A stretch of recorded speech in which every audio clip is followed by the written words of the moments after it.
All right, guys. Today I'm here with Lenny, who I met working at the EMS station here at Navajo Nation.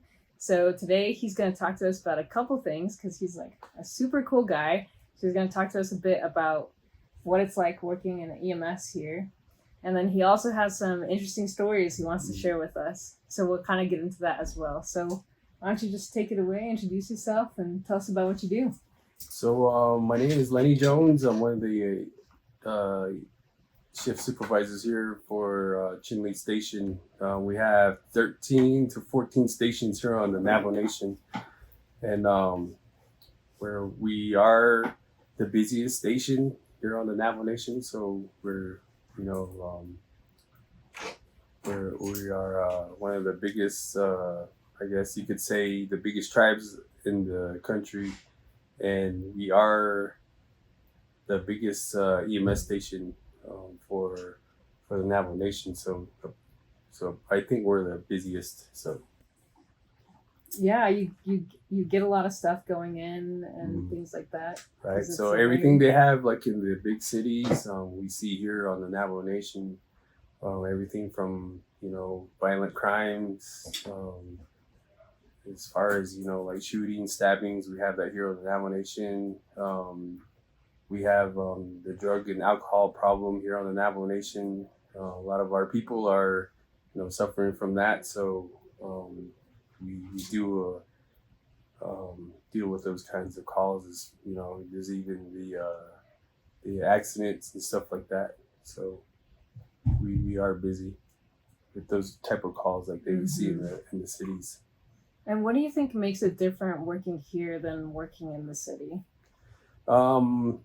I know, like in the cities, when we're taught in school and when we're taking our EMS classes, they say like their calls, a long call for them is like 20 minutes to get the patient from maybe their house to the hospital.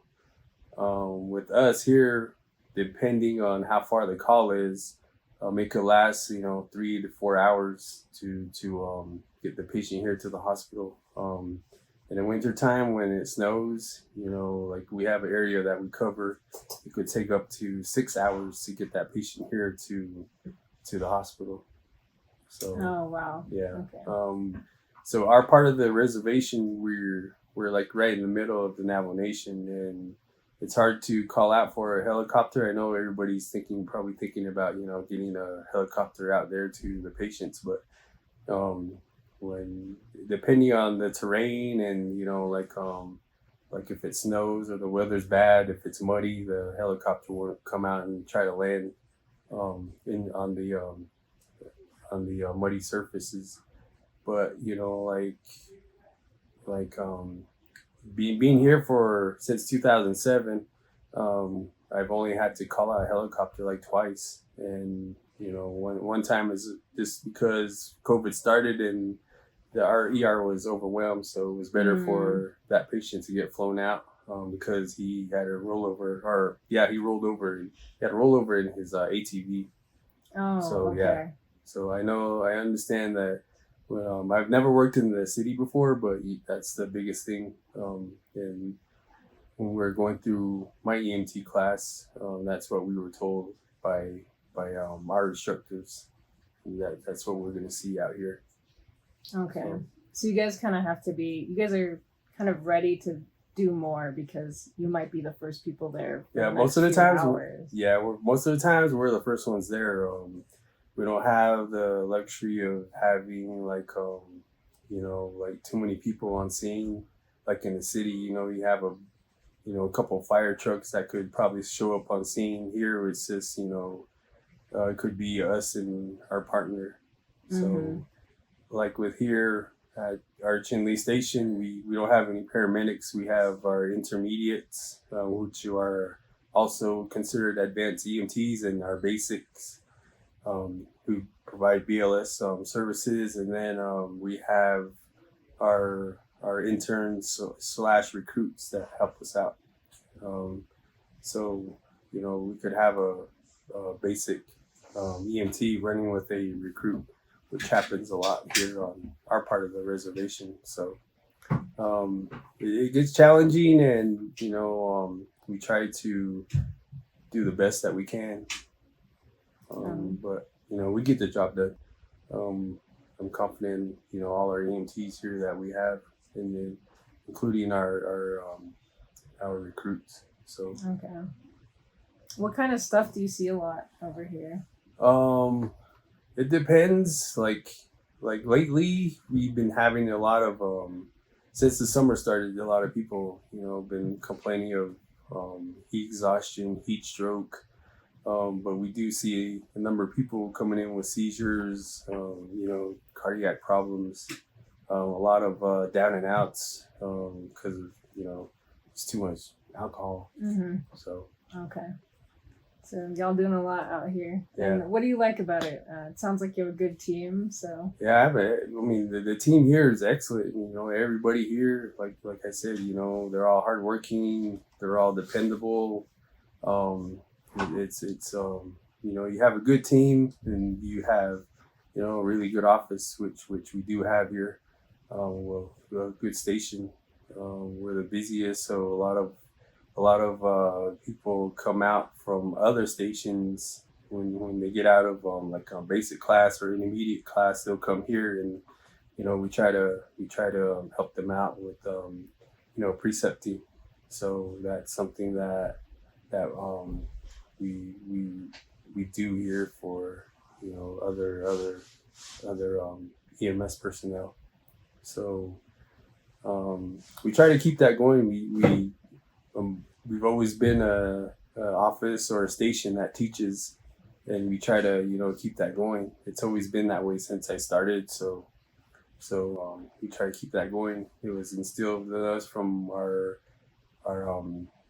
retired supervisor, and he's always told us to help each other out and make sure like everybody gets their proper training, no matter who comes through the door, and they ask for that help. So yeah, that's awesome. And are there like cultural things that you do have to be aware of when working with patients here, or just working in a group here?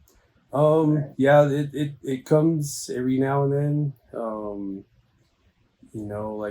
There's times when I've been on calls where a vehicle actually hit a couple brothers which were on the side of the road changing a tire. One of the patients passed away, which was the one of the brothers. So the brother went home after he was struck with the vehicle too, and he got there, and he denied EMS service because he said he was going to handle it traditionally.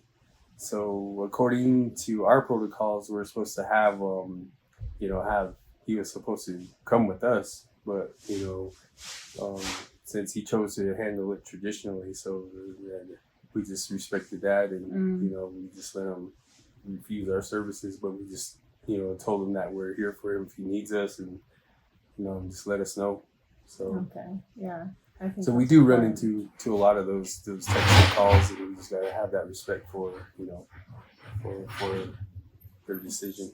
Okay, yeah, that makes sense.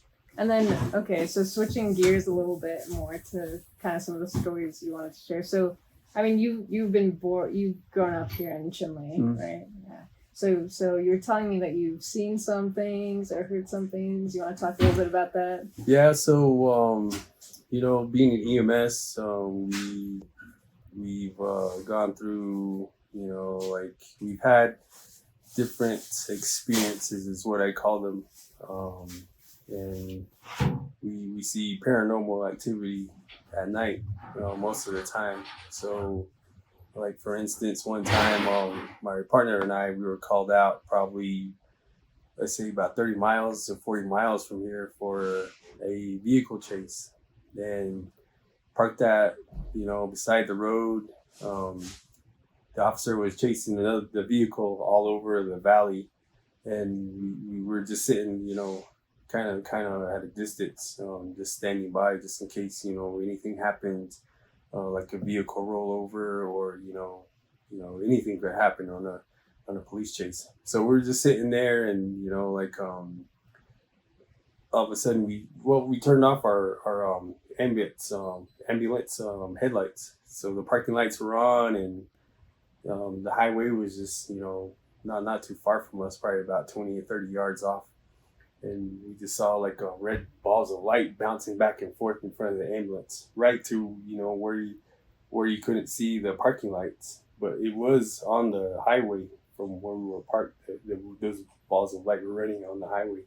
So they were bouncing back and forth, So I was sitting there and I asked my partner, I said, "Do you see that?" Yeah. And he goes, "Yeah." He goes, those red balls are bouncing back and forth, right?" And he goes, "Yeah." So they reminded us of like animals' eye glow. When you put the lights on them, and the eyes would glow back. So that's what it looked like, and they were red, and there was probably like four eyes or four balls that were bouncing back and forth. So I told him, if it comes across again or whatever it is, or I'm gonna turn on the light. He goes, "All right." So sure enough, those balls started bouncing back and forth. I turned on the light, and there was nothing. Like the balls just disappeared, and there was nothing. And we're just like wondering what it was. So we turned off the lights and just had the parking lights on again. And after that, the lights, they whatever they were, they stopped.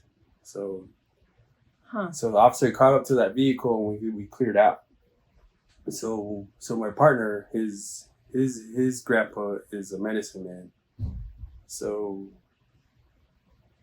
a couple of days later, he came back, and the next shift came back, and we were talking about the lights, and he goes, "Oh yeah, I went to see my grandpa." His grandpa was a medicine man, and grandpa did a ceremony and told him that it was Skinwalkers. There was two of them that were running back in front of us, messing with us.